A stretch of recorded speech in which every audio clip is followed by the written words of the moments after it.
Hello everyone, I welcome you all to my YouTube channel. I hope all are doing good. So those who have not subscribed us yet, please do subscribe us and press the bell icon.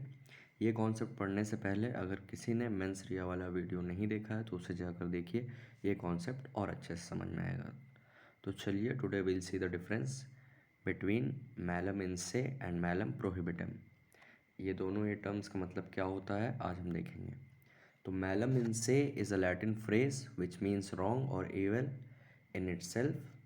That means these acts are intrinsically wrong from the very beginning.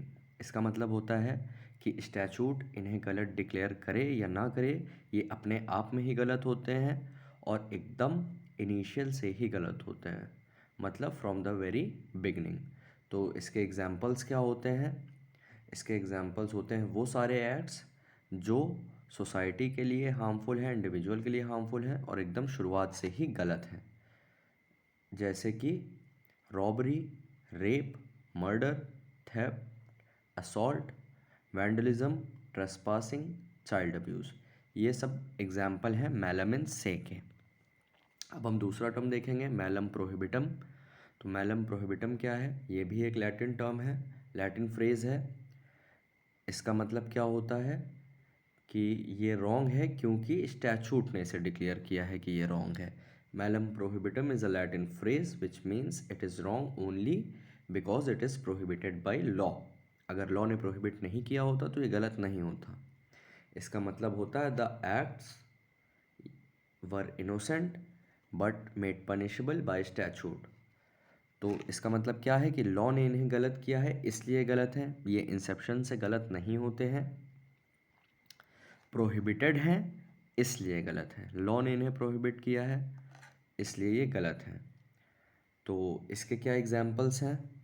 तो इसके examples हैं, जैसे आप traffic rules देखते हैं, आप helmet नहीं पहनते तो ये गलत नहीं है, लेकिन इस पर आपको पेनल्टी लगती है, आपको रोड के किस साइड से चलना है।